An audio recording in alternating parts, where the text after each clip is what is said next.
Hello everyone and welcome back to the final day of the 24-25 Optegra Championship season, where you join myself, Ryan Sipple, and Dean Williams for this game between Villa, Rockets, Lions and Hull and East Yorkshire. Let's go through the squads very quickly. Villa, Rockets, Lions comprised of Luke Millington, Nicky Baker, Mason Hindley, Sam Turner and Dan Ball. And Hull and East Yorkshire comprised of Luke Brennan, Kai Gill, Aston Walls, Callum Jefferson, Joe Rothery, Harrison Smith and Emma Hodson. Steve Crump, our central referee, complemented by William Renton and Carolyn Goldsborough. Could be a really significant fixture for the outcome of each of their seasons as we get underway. Kai Gill kicking proceedings off, and I say significant for the outcome of their respective campaigns. Hull and East Yorkshire, whilst they have a slight buffer over themselves and the jeopardy spots of the championship at the bottom, any further points to their name will help safeguard safety for the 25-26 season. Villa, Rockets, Lions can still finish third, but they'll want to secure maximum points from their games today to push Teesside Steel to the very end, and just to apply that context and paint that picture, whoever finishes third in the championship will play whoever finishes 10th in the Premiership in a single playoff fixture for a spot in the 25-26 season. Dean, how are you? Very good, right? So we now focus the attention on the bottom and third place for the playoff. This is going to be enthralling, this, so nothing other than 3 points for Villa here. And then let's see what happens. Hull and East Yorkshire, we talked about this on commentary together, didn't we? They play a big part today. A big part, not just for themselves, but in playing the two teams that are gunning for third place. I thought they were absolutely brilliant yesterday, most notably Kai Gill. You said that. They will have an eye on the court A, Nottingham Forest versus GBG Knights. Anyone just tuning in for the first time, the title has been wrapped up as Sam Turner guides an effort goal bound and is going to slot behind Kai Gill. A slight lapse in concentration, but good alertness from Sam Turner to capitalise on that crossfield ball from Mason Hindley. Within 2 minutes, Villa, Rockets, Lions go 1 goal up. Just the start they needed, right? That's exactly the case. So they now leapfrog Teesside Steel to third in the standings. That race for third just as intriguing as the one we saw for the title and what we're seeing at the bottom.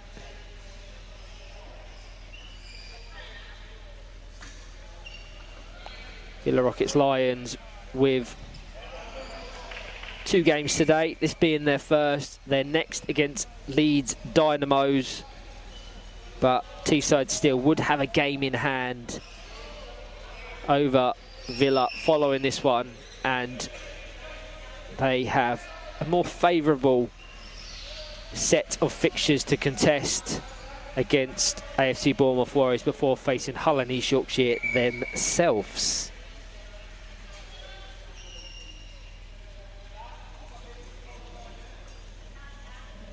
Should there be any updates on Court A, I'll endeavour to bring you them as soon as possible. As you can see, after 3 or so minutes, Steel remains goalless.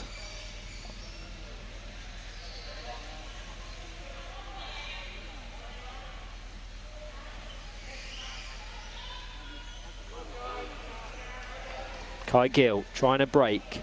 We hadn't already. The starting 4 of these two sides: Nicky Baker, Mason Hindley, Dan Ball, Sam Turner for Villa, Rockets, Lions, Aston Walls, Kai Gill, Luke Brennan and Harry Smith for Hull and East Yorkshire.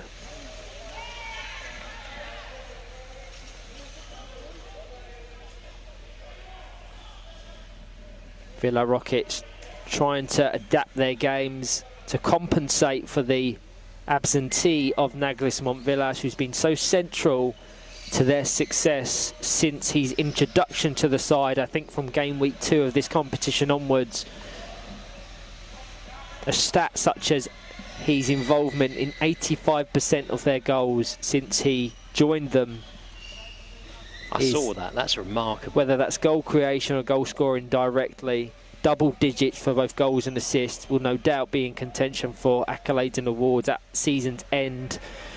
As always, at the conclusion of this game week, we will be running a Team of the Weekend poll. You can vote for the standout performers you believe to have made the biggest impact in our 5th and final weekend, as well as the standout player, the single performer you deem to be the top across the fixtures we've had Saturday and Sunday. And then the Unsung Hero Award I really like, something that shines a light on players that don't necessarily get the spotlights but perform crucial roles for how their respective teams perform.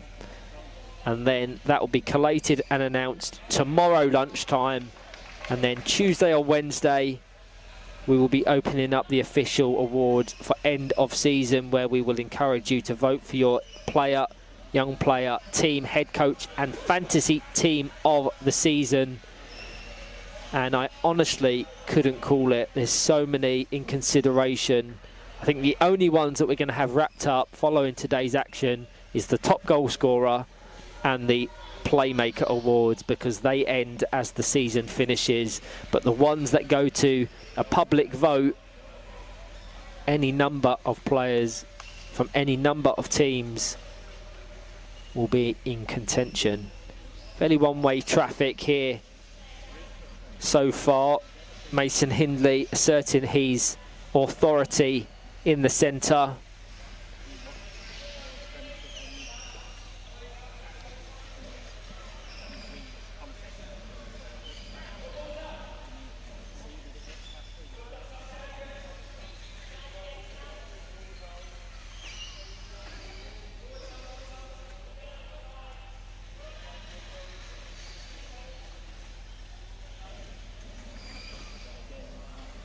Harry Smith just not enough to catch up to the ball. Quickly taken by Mason Hindley. Down to Dan Ball.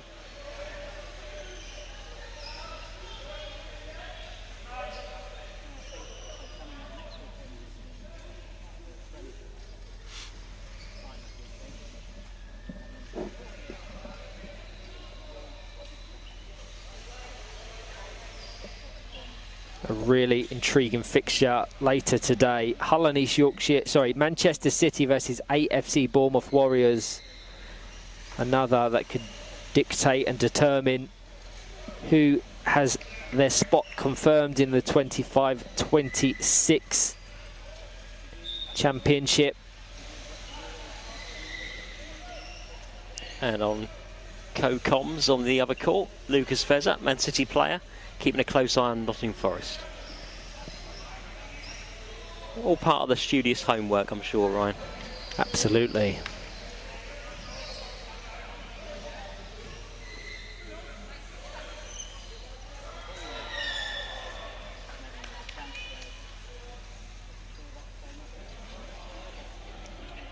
Eight minutes played. Villa Rockets Lions 1. Hull and East Yorkshire 0. Sam Turner, the goal scorer.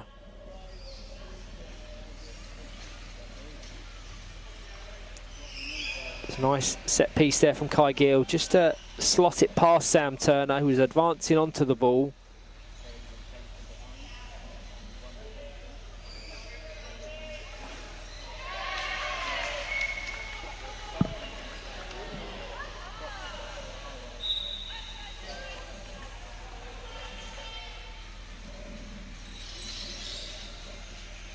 So, free kick for Villa. Sam Turner in the top left-hand corner. Dan Ball in a very congested box.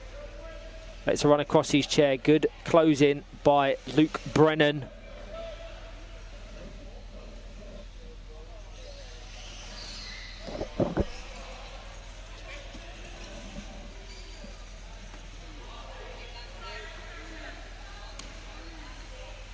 Confirmation of the score on Court A. GBG Knights 2-0 up against Nottingham Forest.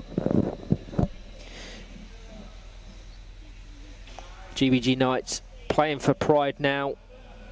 Pretty much wrapped up promotion to the Premiership. Sadly, they won't have enough to leapfrog Muscle Warriors, who are just crowned champions. We'll be having the official title trophy presentation at some point today.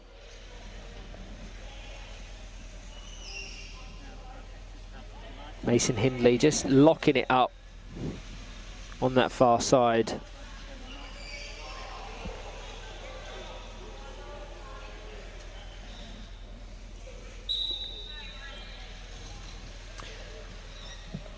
Oh, we have more eyes on the game to my right, Ryan, which you won't be able to see in camera shot, but just been joined by Jamil Khan, Isaac Murray. The comedy duo. There we go.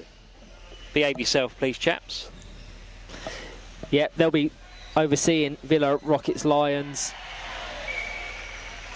their closest competitor for that third place playoff position.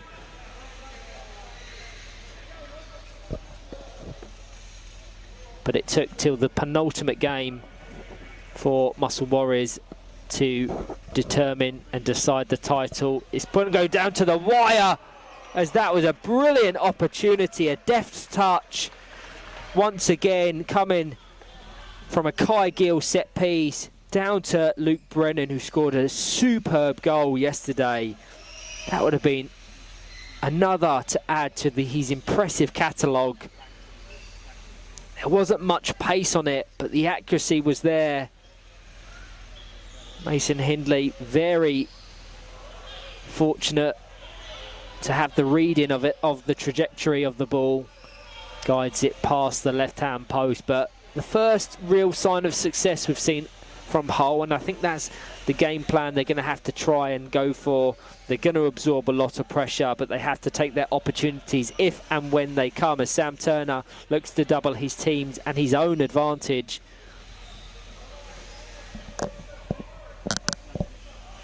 Shot from Luke Brennan there. It was almost caressed, wasn't it? Very gently. Like the Sunderland winning goal yesterday in the playoff final. If anyone hasn't seen that, it's the most exquisite finish. I agree. We was on commentary at the time that it went in, and I have watched it back since. But if you want to see a top quality power chair football goal, I said it yesterday, Nottingham Forest versus Hull and East Yorkshire, Luke Brennan's winner. I'm going to post it across socials at some point in the week. I saw it last night.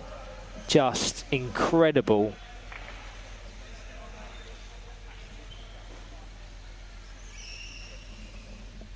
I made my journey in this morning, walking side by side with Luke. He looked very relaxed and very satisfied, so looks like he's feeling good about today. There's work to do, but he looks like he's feeling good. Yeah, you're right to highlight that. There is work to do. There is still the potential for them to drop some league placements. Whilst they have that 4-point buffer, it would need Forest or City to get at least 6 points from their 2 games, which looks unlikely, just based on the context, the table, the opposition.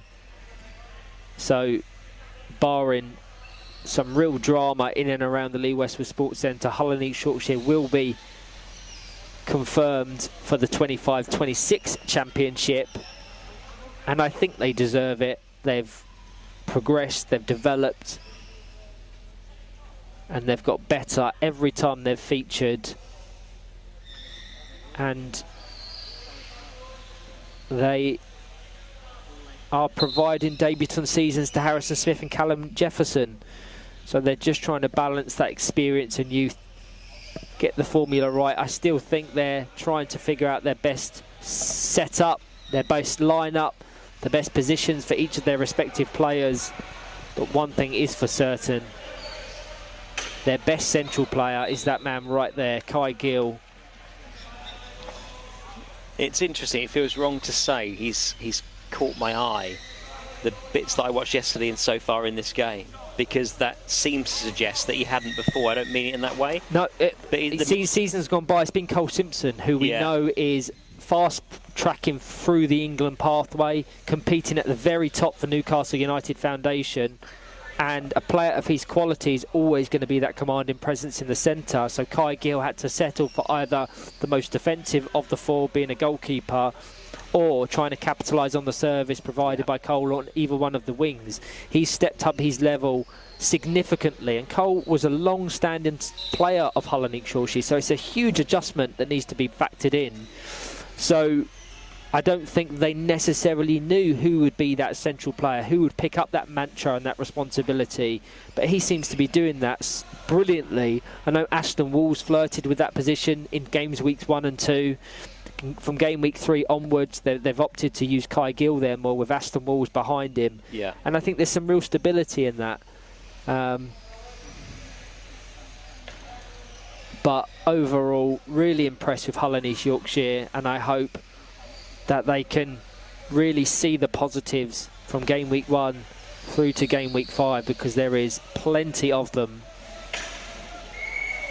And what tremendous hosts. It feels like a long time ago now, back to January, freezing cold morning. It was very cold. The John Good Group WFA Cup game against Manchester United.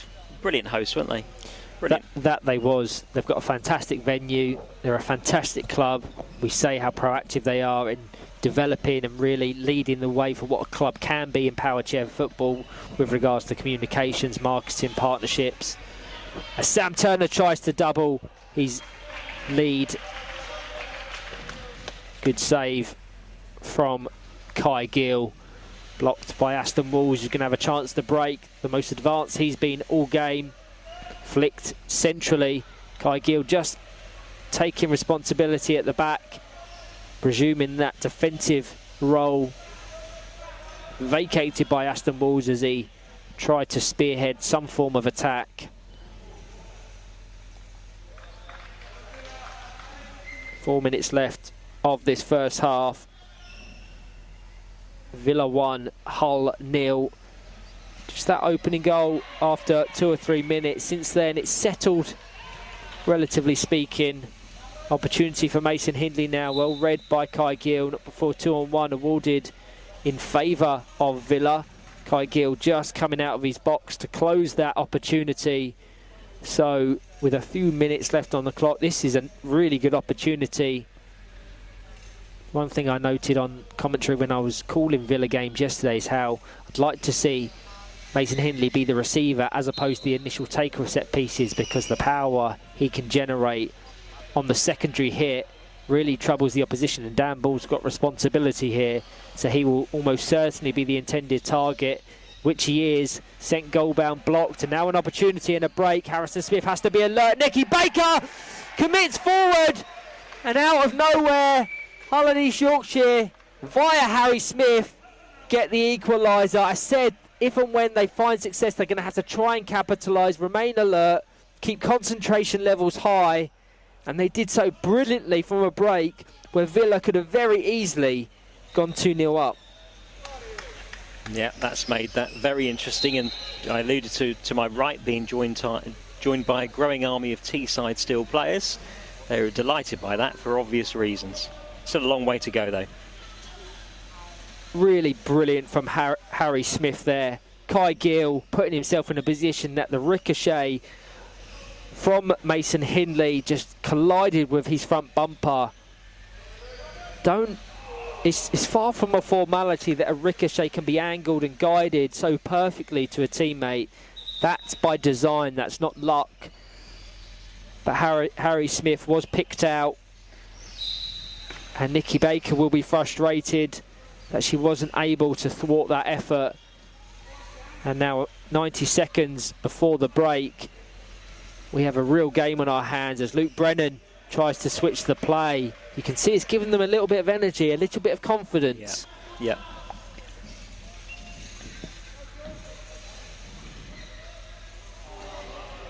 There's a nice intention there from Luke Brennan, just to drive forward ever so slightly to then retract and reverse down that wing. Kind of took Daniel Ball out the game, but a little bit too much pace on the initial ball from Kai Gill. He's going to attempt an effort.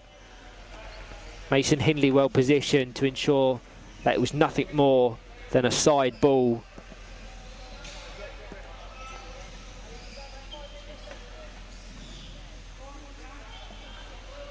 Good pick off from Kai Gill.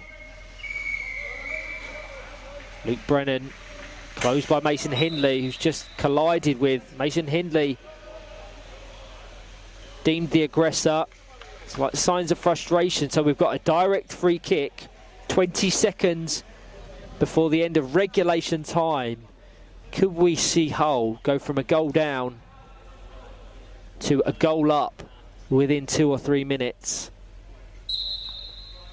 Luke Brennan is going to be the taker. Kai Gill, probably the receiver. Keep an eye on Harry Smith, the closest on your screens. It goes into Kai Gill, cross the box, well read by Mason Hindley, and now a potential break on had it not been for that great defensive tracking of Kai Gill.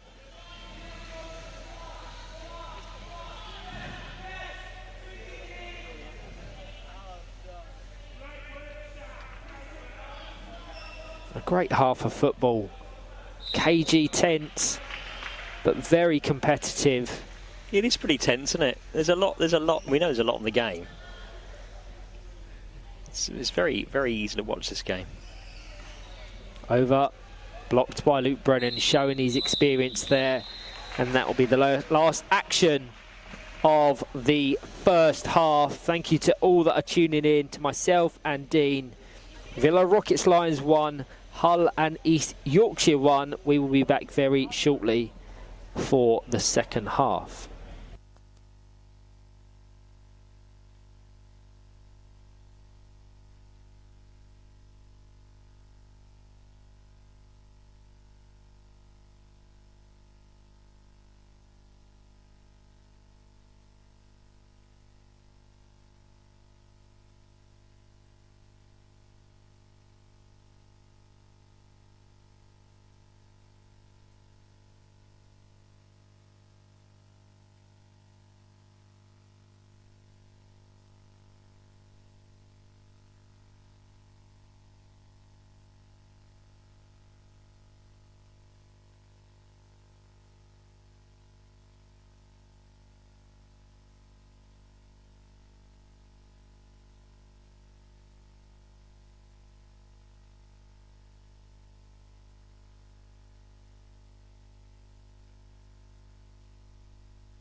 Hello everyone and welcome back to the second half of this Championship fixture, game week 5 of that season, between Villa, Rockets, Lions and Hull and East Yorkshire. It have to be said, a brilliant first 20 minutes of football. It looked like one-way traffic, it looked like Villa were going to impose themselves on the game and it would be fairly one-sided, but that was not the case.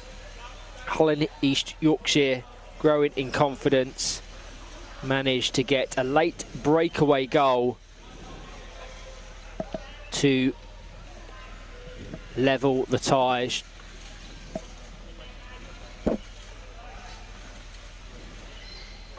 The teams start as follows: Nicky Baker, Mason Hindley, Daniel Ball and Sam Turner. And for Hull, a point which would almost certainly confirm their spot in the 25-26 Championship. I've got Aston Walls, Kai Gill, Luke Brennan and the goal scorer Harry Smith. It really puts the perspective around their 2-1 victory over Nottingham Forest yesterday, how important that has been for their confidence and their placement. Had they lost that, which could have very much been a possibility, Sam Turner picks off the goal kick. Nottingham Forest went 1-0 up in that game as well. There would be a very different feel around the Yorkshire-based side this morning, but there seems to be a confidence, a togetherness, and they're performing brilliantly so far. It's without question, just based on the standings alone, Villa will be the favourites as Mason Hindley tries to regain the advantage, and another brilliant pick-off interception from Kai Gill locates Harry Smith, advanced up the court. This time Nicky Baker very alert to that opportunity and thwarts the effort. But you can see the game plan, you can see the intention from Kai Gill and Hull East Yorkshire. I think they're happy to absorb a little bit of pressure and then take their chances if and when they come.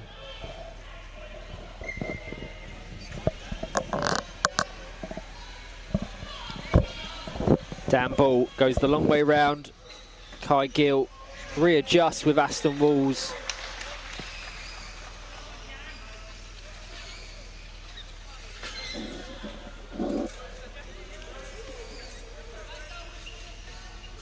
Dan Ball, formerly of Villa Rockets in the Premiership and St George's Knights, with the corner kick into Mason Hindley, and that's a beautiful set piece. Aston Walls was drawn forward, no doubt due to the hinting and the deception implemented by Mason Hindley. Even I thought he would be going across goal, but Kai Gill closed the angle, leaving Mason Hindley with no choice but to aim for that near post. And after 23 minutes exactly, Mason Hindley re-establishes that 1 goal advantage. Villa Rockets Lions 2, Hull and East Yorkshire 1. Another tidy finish, Ryan. Yeah, it really was. Mason Hindley having a sensational weekend. We've spoken about the absence of Naglis Montvillas and how it needed one of these players to really step up. They've also, without their predominant main coaches in Brad Bates and Abigail Bolt. Brad Bates probably representing England as we speak at the Ep for Home Nations in Largs, Scotland. And whilst on the topic of England, we've got a few things to go through. Chris Gordon, Ed Common, Marcus Harrison all marking their 50th appearance for the national team yesterday. John Balding will reach that accolade today in their second fixture. Ed Common, the leading goal scorer for England, now has 50 goals to his name. So another piece of history made. And if that wasn't enough, yesterday evening, England's group was confirmed for the upcoming EPFA Nations Cup in Italy, where they'll be defending their European crown. And they've been drawn against host Italy, Denmark, the Republic of Ireland and Scotland. There is information around the specific dates and the fixture times, but I will ensure that once things have quietened down from game week 5, I will put all of the information, all of the dates and fixtures across the WFA social media. But so many talking points, whether it's domestic football, whether it's international football, and the blend of the two in a month's time, where we have the first iteration of the Fit for Power Chair Football Club World Cup, where Aspire and West Brom will be representing England. Mason Hindley down to Daniel Ball across the face of goal. Sam Turner was there to capitalise, but Kai Gill was alert to cut out the opportunity. That for Nations Cup's soon going to be amongst us, isn't it? Time is just flying around. The fact that we're fast approaching June says everything you need to know about where 2025 is going. So blink and it will be right here. But we love that. We do. We love that. We can take the WFA on tour, a few international episodes of the 2-on-1 Power Chair Football podcast. Yes, indeed. We'll have to try and squeeze one in Paris as well for the Club World Cup. Yep. As Joel Rothery just introduced to the action in place of Harry Smith. Callum Jefferson on in place of Luke Brennan. Put a bit of pressure on Villa defence. The first time they've really done that. Their opportunities thus far have come via those decisive counter-attacking moves.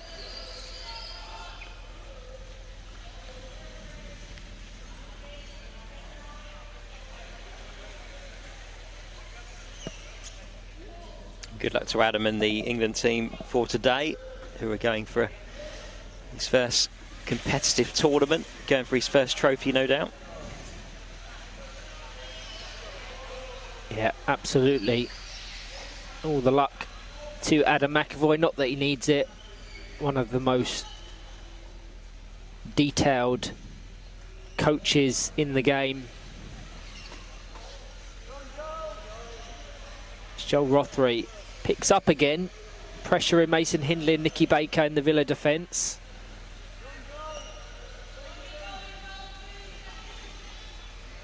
Kai Gill called into defensive duties. A beautiful pass from Mason Hindley to take Kai Gill out of the game momentarily. I think Sam Turner should or could have looked for Daniel Ball there, who had space on this left-hand wing.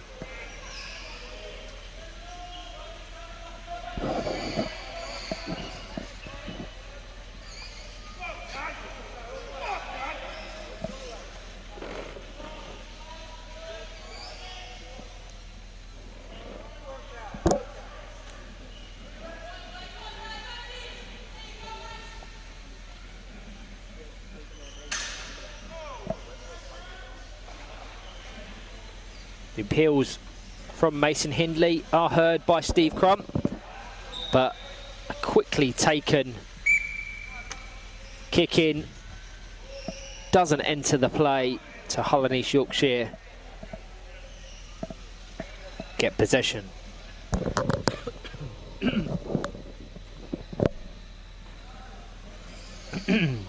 Unlucky from Callum Jefferson, yet to have any real major involvement, but nearly connects with that 180. For anyone wondering the scoreline on Court A, whilst nothing more than a footnote to their season, GBG Knights, as I say that, have scored a beautiful 6th, but so disregard that graphic on screen that depicts them being 5-0 up.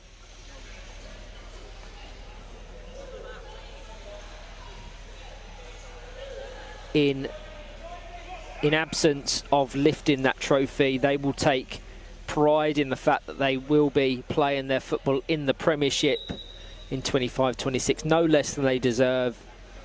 There was no expectation around the club for them to be competing at the top this early on in kind of the project's life, but they have played some sensational football. For me, the best brand of attacking, free-flowing football we've seen in the division.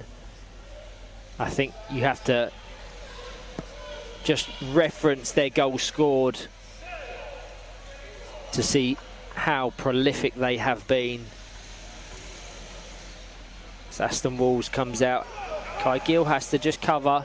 Pick off from Callum Jefferson, return from Joel Rotherin, and an attempt from Callum Jefferson. A really bright passage of play. I think it went via every one of the whole players at one point. Aston Walls playing a real central role in that success. Must please Lee Brennan as the coach to know that whether it's Aston Walls or Kai Gill operating in that centre, they can both do a real effective job at distributing the ball to either one of their wingers, currently Callum Jefferson and Joel Rothery.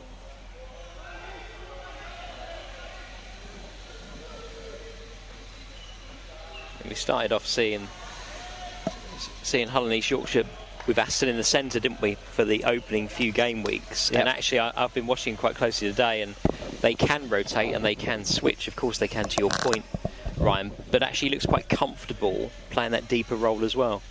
Got a lot of football intelligence, hasn't he? Just watched him play what on the surface of it looked a very simple pass. The curse of the commentator. Yep.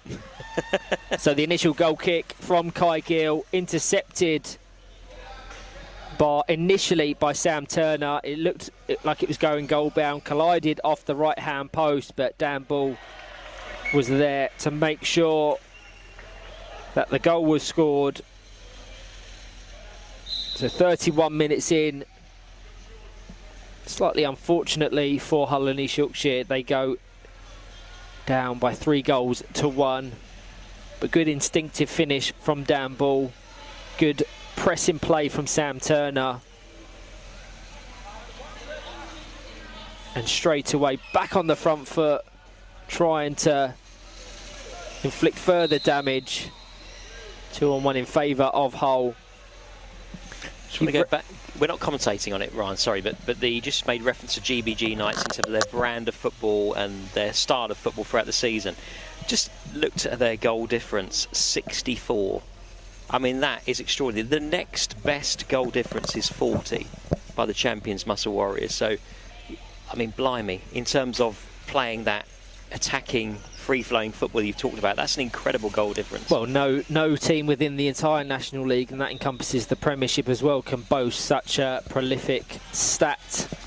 And that's why it was so important for Muscle Warriors to get the job done earlier today, because had they drawn that, and it came down to the last fixture between Muscle Warriors and GBG Knights, that more favourable goal difference is almost like an additional point. So there would have been a high likelihood that they finished on joint points, and GBG Knights would have won the game on goal difference. That was a beautiful touch from Sam Turner there. Good covering from Aston Walls, but Sam Turner's a player that I've spotlighted a significant amount, one who's playing a very different role than what he did last season with Sale United. He was the kind of designated goalkeeper there, and to go from that to an attacking wide winger in arguably a more expansive side is a real shift. So he's had to work on his timing, his technique, his positioning, but as the season's progressed, he has shown clear developments. And when we're talking about Sale, they are looking to end the season on a massive high. They've now got a 5-point buffer over Manchester United, their sister club and close rivals. They also have a game in hand. So I think, well, mathematically they have finished above them. And that speaks volumes as to the club, the development, the individuals behind that project.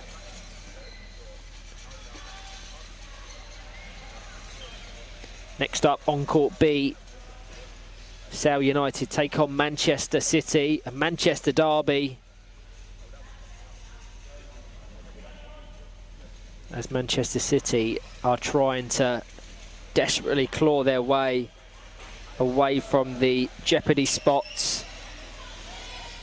They do have a game in hand over Hull and East Yorkshire, with them playing here A Man City win, however likely, would see them go a point behind Hull and East Yorkshire. Then Manchester City's final game of the season comes against AFC Bournemouth Warriors. One you would expect them to get 3 points in. So let's play hypotheticals and say that Man City get 6 points from their remaining 2 games. They will probably leapfrog Hull and East Yorkshire in the standings. Of course, it looks like Nottingham Forest will struggle to break past that 11th placement, but what bragging rights that would be for Man City if they can finish in 10th. Yeah. Because Hull and East Yorkshire's last game is against the two gentlemen to your right who are playing some of the best football in the entire country in Isaac Murray and Jamil Khan. Yeah. I think Teesside Steel are now on a 16-game unbeaten run. That's right. They remind us of that very quickly after the result towards the back end of yesterday. And you're seeing this game is the perfect thing to reference, and whilst it's gone a little bit more in Villa's favour in this second half, this is a team in Villa competing towards the top with aspirations of Premiership status against one that's fighting for their position in the Championship at the bottom, but it's been incredibly competitive, and that further exemplifies how impressive that 16-game unbeaten run has been, because the level of competition, no matter where you look, is being packed to the brim. And on that note, Ryan, we talked yesterday, it was me on commentary talking about when you look at small margins, if Teesside weren't to finish third, ultimately you look at it and think they've drawn 8 games, only lost, and it had 1 defeat. So there's a lot of draws there, and we're talking about very fine margins. Ironically, this could be at the end of the game week, at the end of today, those draws could be the significant thing that's actually got them third. Football's so funny, isn't it? When you look at it like that, you could look at it through both, bit of a paradigm shift. You look at it from both particular angles, but the reality is, if they finish third, they would make an argument those draws have been vital. I think the levels they've exhibited have skewed expectations ever so slightly. Teesside still finished 8th last season. Yeah. So when you looked at the squad, when you looked at potential outcomes of the 24-25 campaign, I don't think anyone really considered them to be real competitors towards the summit, let alone like the playoffs situation. So yeah, them draws are really good results if you consider that and the fact that they finished 8th last season. It's a huge shift. The same with Muscle Warriors, who finished 6th. The developments that several teams are showing from last season to this has been beyond encouraging, and it's why we're seeing this competitive football from top to bottom. Impressive, isn't it? What a fantastic season. And should Teesside Steel wrap up that 3rd place playoff position, which Villa, Rockets, Lions will have something to say about, there is precedence now with that playoff and the Championship side being able to thwart and trump the Premiership side, as we saw last season when Norwich City was successful in defeating Nomad Knights against the odds. Yeah. So Teesside Steel, if you reference the Premiership at the moment, it's Nottinghamshire, but that's still to be determined and decided in game week 5. As Nicky Baker fires it into Mason Hindley. Final minute and a half. Player of the match, please. You've just mentioned his name. Mason Hindley. I think so. He's. It doesn't feel like a 3-1 game, does it? That vital second goal where Mason scored that. I think that's knocked a bit of stuffing out of Hull and East Yorkshire. I don't think it is a 3-1 game. I think they deserve a lot of credit in what's been a compelling game to watch. But I think you said it on commentary, Ryan. Given the fact that Brad and Abby aren't here, so the regular coaches are not here, given the fact that Naglis is also on international duty, they've had to step up, and they're still going for something very significant, aren't they? So I think you look for people who've developed and stepped into that space, and Mason's not the only one, but I think he's worthy of that Player of the Match award.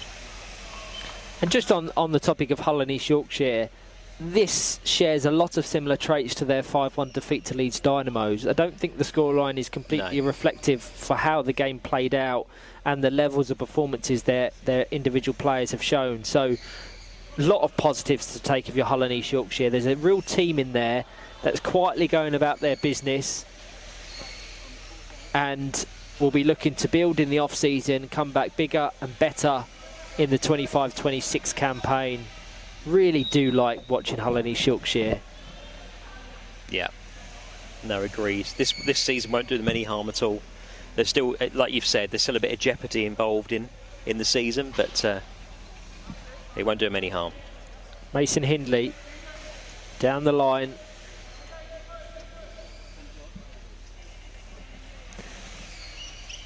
Had the regulation 20. Now into any additional time that Steve Crump has totted up in this second half of play. Mason Hindley just showing his experience now to just wind that clock down into the path of Dan Ball. His effort going to be blocked by Aston Walls. And that will conclude the game. Villa Rockets Lions 3, Hull and East Yorkshire 1. Villa went 1-0 up within 2 or 3 minutes, and from that point it looked like it'd be one-way traffic, but a superb counter-attacking goal from Hull saw them level the tie ahead of the half-time break. In the second, fairly dominant from Mason Hindley and Villa Rockets Lions to secure 2 further goals, and just bringing up the live league standings.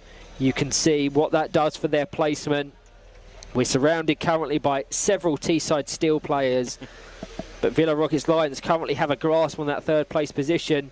So Teesside Steel, in their game in hand, will need to get the job done. Even a draw for them in this game would be enough for them to leapfrog Villa due to that far superior goal difference. Teesside Steel plus 40, Villa Rockets Lions plus 20. So exactly double the goal advantage, which may play a real significant factor come season's end.